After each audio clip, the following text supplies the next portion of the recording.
నమస్తే అండి. నాగసూర్య వాస్తు solutions YouTube ఛానల్కి స్వాగతం. మీ కొరబాటి కాసయ్య నాయుడు. ఇవాళ మన టాపిక్ ఏదంటే ఇంట్లో ఉండవలసిన ద్వారముల సంఖ్య, వాటి వలన వచ్చే లాభ నష్టాలు. ఇవి 16 రకాల ద్వారాలు. రకాలని కదా, 16 ద్వారాలు. వీటిని షోడశ ద్వారాలు అంటారు. చిన్న ఇల్లు వాళ్ళు మహా అయితే 4 ద్వారాల దాకా పెడతారు. ద్వారాలు ముఖ్యంగా బేస్ సంఖ్యలో ఉండకూడదు, సరి సంఖ్యలో మాత్రమే ఉండాలి. అవే ఇంటికి యోగాన్ని ఇస్తాయి. బేస్ సంఖ్యలో ఉండవలసిన ద్వారం ఏంటంటే 1, సరి సంఖ్యలో ఉండకూడని ద్వారం ఏంటంటే 10 ద్వారాలు.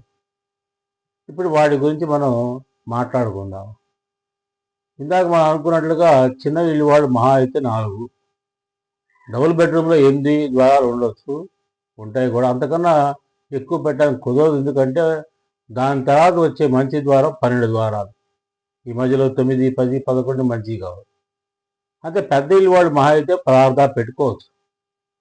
ఏదైనా పెట్టుకోవచ్చు, నష్టంగా అవి సరి సంఖ్యలో ఉండాలి. ఇప్పుడు వాటి గురించి మాట్లాడదాం.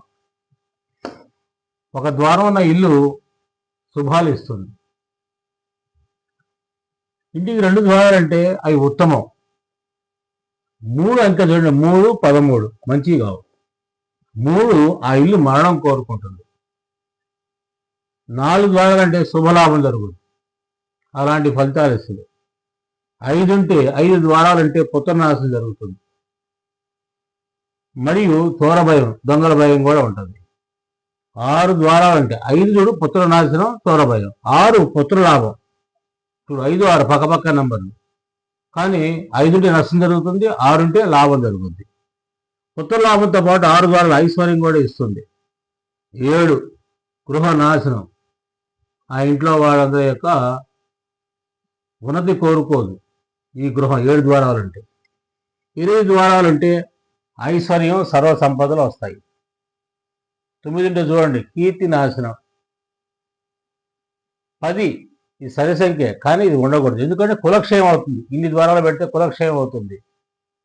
11 ద్వారాలు కానీ పెడితే ఆ ఇల్లు దుఃఖం జనింపజేస్తుంది. 12 చూసారా, 8 తర్వాత మనకు వచ్చింది ఈ 3 పనికిరావు.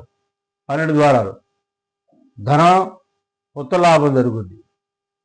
13 ఇందాక 3 అయితే ఎలాగైతే ఆ ఇల్లు మరణం కోరుకుందో, 13 కూడా మృత్యువు, అరిష్టం ఇస్తుంది. అంటే 13 ద్వారాలు కరెక్ట్ కాదు. వేరే మతం వాళ్ళకి 13 నెంబర్ కరెక్ట్, కానీ ఈ మతం, మన హిందూ మతానికి ఇది కరెక్ట్ కాదు. 14 సర్వ సంపదలు. 14 ద్వారాలు పెడితే సర్వ సంపదలు వస్తాయి.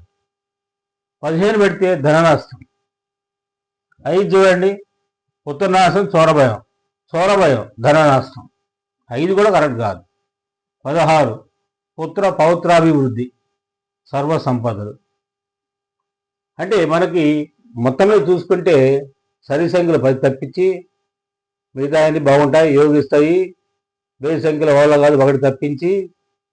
ఇది మనకు తెలియాల్సినటువంటి నాలెడ్జ్. ఇల్లు కట్టుకున్న ప్రతి గృహ యజమానికి ఈ మినిమం నాలెడ్జ్ అనేది ఉండాలి. సో జనహితం కోరుతూ, మీకు ఈ వీడియో కానీ నచ్చితే లైక్ చేయండి, షేర్ చేయండి, సబ్స్క్రైబ్ చేయండి. ధన్యవాదాలు.